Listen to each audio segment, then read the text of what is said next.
मित्रांनो, 10वी पास झालेल्या विद्यार्थ्यांना पुढील शिक्षणासाठी महाज्योती संस्थेच्या माध्यमातून मोफत टॅब दिला जातो। हा जो काही टॅब आहे तो ओबीसी, व्हीजेएनटी आणि एसबीसी कॅटेगरीच्या विद्यार्थ्यांना हा टॅब जे आहे ते पुढील एमएसटी, सीईटी, जेईई आणि नीट परीक्षेची तयारी करण्यासाठी दिला जातो। तर आता यावर्षी जे विद्यार्थी 11वीला ॲडमिशन घेणार आहेत, म्हणजेच जे विद्यार्थी 2027 मध्ये एमएसटी, सीईटी, जेईई आणि नीटची परीक्षा देणार आहेत, त्यांच्यासाठी या योजनेच्या माध्यमातून मोफत प्रशिक्षण आणि फ्री टॅबलेट दिला जातो आणि या टॅबलेटमध्ये प्रति दिवस 6 GB इंटरनेट सुद्धा दिले जाते। आपण शेवटच्या व्हिडिओमध्ये मित्रांनो पाहिलं होतं यासाठी कोणते विद्यार्थी अर्ज करू शकतात, यासाठी पात्रता, त्यानंतर या ठिकाणी कोणकोणते कागदपत्रे लागतात फॉर्म भरण्यासाठी आणि संपूर्ण जाहिरात, अटी शर्ती संपूर्ण माहिती जाणून घेतलेली आहे। जे विद्यार्थी नवीन असतील त्यांनी तुम्हाला कमेंटमध्ये व्हिडिओ मिळेल, ते व्हिडिओ आधी पाहून घ्या। संपूर्ण तुम्हाला योजना कशा पद्धतीची राबवली जाते, कशा पद्धतीने सिलेक्शन होते त्यामध्ये संपूर्ण माहिती मिळून जाईल। जाहिरात मित्रांनो वाचल्यानंतर या ठिकाणी तुम्ही जर यासाठी इच्छुक आणि पात्र असाल तर यासाठी अर्ज करू शकता। यासाठी अर्ज कशा पद्धतीने करायचा याबद्दलची माहिती आपण आज या व्हिडिओच्या माध्यमातून जाणून घेणार आहोत। त्यापूर्वी मित्रांनो तुम्हाला अर्ज करण्यासाठी काही कागदपत्रे महत्त्वाचे लागतात। ते तुम्ही कागदपत्रे काढले नसेल तर तुम्ही आपले व्हिडिओ बनवलेले आहेत ते व्हिडिओ पाहून घ्या आणि तुमचे जे काही डॉक्युमेंट्स आहेत ते काढून घ्या। ज्यांचे डॉक्युमेंट त्यानंतर तुम्ही डॉक्युमेंट तुमचे रेडी झाल्यानंतर फॉर्म भरू शकता। आता ज्यांचे डॉक्युमेंट रेडी असतील त्यांना कशा पद्धतीने फॉर्म भरायचा आहे याबद्दलची माहिती संपूर्ण पाहणार आहोत। त्यापूर्वी आपल्या चॅनलवरती तुम्ही नवीन असाल तर चॅनलला सबस्क्राईब करा, व्हिडिओ शेवटपर्यंत पहा। माहिती महत्त्वाची वाटल्यास आपले इतर जे कोणी मित्र असतील परिवारातील किंवा ओळखीचे त्यांच्यापर्यंत ही माहिती जास्तीत जास्त शेअर करा।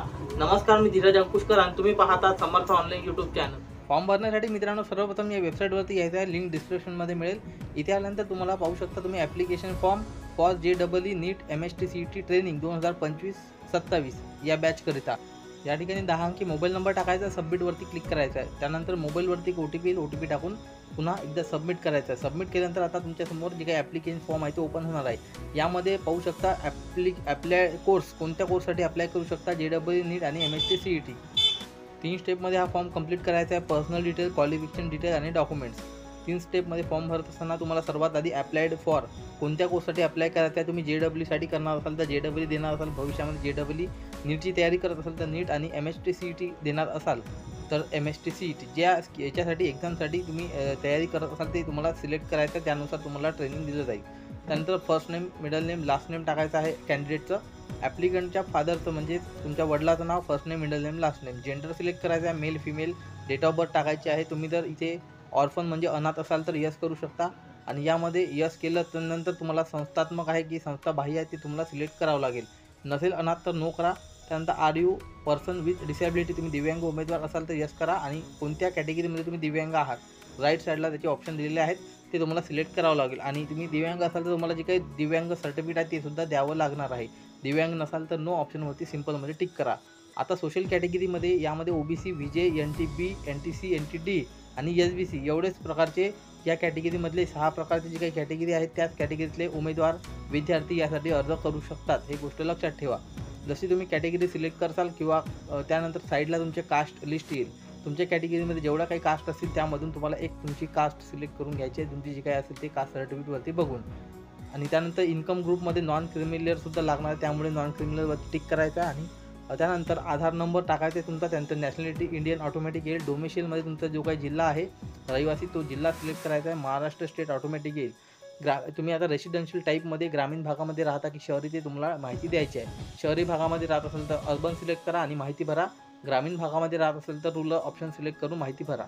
तुमचं माहिती भरत असताना तुमचा जिल्हा, तुमचा तालुका, त्यानंतर village, house number, ward number, शहरात असेल तर रोड आणि पिनकोड एवढी माहिती द्यायची आहे। हीच माहिती तुमची परमनंट असेल, परमनंट ॲड्रेस तर सेम ॲज अ परमनंटवरती क्लिक करायचं आहे। खाली यायचा मोबाईल नंबर दिसेल आणि अल्टरनेट नंबर असेल तर देऊ शकता। ईमेल आय डी टाकून घ्यायची आणि सेव्ह अँड नेक्स्ट वरती क्लिक करायचं। ईमेल आय डी व्यवस्थित टाकायची। त्यानंतर खाली सेव्ह अँड नेक्स्ट नावाचा ऑप्शन दिसेल, यावरती क्लिक करायचं। अशा पद्धतीने तुमचे पर्सनल डिटेल कंप्लीट होऊन जाईल। नेक्स्ट स्टेपमध्ये आल्यानंतर तुम्हाला 10th क्वालिफिकेशन डिटेल द्यायची आहे। यामध्ये name and place of the school, ज्या शाळेमध्ये होते तुम्ही त्या शाळेचे नाव आणि शाळेचं ठिकाण ते तुम्हाला टाकायचं आहे। त्यानंतर बोर्ड कोणतं होतं तर तुम्ही इथे पुणे बोर्ड टाकू शकता। आपलं Maharashtra state board of higher secondary education Pune हे बोर्ड येते तर ते तुम्ही टाकू शकता। त्यानंतर पासिंग इयर 2025 येणार आहे आणि टोटल मार्क्स ऑप्टेन मार्क किती आहे ते टाकायचं आहे। त्यानंतर पर्सेंटेज ऑटोमॅटिक कॅल्क्युलेट होऊन येऊन जाईल। त्यानंतर सेव्ह अँड नेक्स्टवरती क्लिक करायचं। अशा पद्धतीने 10वीचे डिटेल व्यवस्थित टाकायचे आहे। त्यानंतर नेक्स्ट स्टेपमध्ये जे तिसऱ्या स्टेपवरती जावं आपण आता डॉक्युमेंट अपलोड। यामध्ये डॉक्युमेंट अपलोड करताना पासपोर्ट साईज फोटोग्राफ अपलोड करायचा 200 KB पर्यंत JPG मध्ये। JPG मध्ये तुम्हाला अपलोड करायचं. त्यानंतर दुसरा आहे सिग्नेचर अपलोड करायचे 200 KB पर्यंत. सिग्नेचर आणि फोटोग्राफचं झालं. त्यानंतर तिसरा नंबर आहे स्टुडंटचा आधार कार्ड. आधार कार्ड तुम्हाला डाउनलोड करून घ्यायचं आहे दोन्ही बाजू, किंवा तुम्ही दोन्ही बाजू स्कॅन करून एकत्र करून फोटो अपलोड करू शकता 200 KB पर्यंत. त्यानंतर कास्ट सर्टिफिकेट. आता हे कास्ट सर्टिफिकेट जे आहेत, जे कोणी ऑर्फन विद्यार्थी असतील त्यांना इथे लागणार नाही. डॉक्युमेंट अपलोड केल्यानंतर तुम्हाला साईडला प्रिव्ह्यू दिसेल, तिथून तुम्ही डॉक्युमेंटसुद्धा प्रिव्ह्यू पाहू शकता. डॉक्युमेंट चूज फाईलवरती क्लिक केल्यानंतर अपलोड इमेजवरती क्लिक करायचं आहे. त्यानंतर तुमचे डॉक्युमेंट सक्सेसफुल अपलोड होणार आहेत. कास्ट सर्टिफिकेट झाल्यानंतर तुम्हाला व्हॅलिड नॉन क्रिमिनलसुद्धा लागणार आहे. कसं काढायचं व्हिडिओ बनवलेले आहेत. त्यानंतर SSC मार्कशीट, 10वीची मार्कशीट ओरिजिनल तुम्हाला स्कॅन करायची आणि ती अपलोड करायची आहे 200 KB पर्यंत.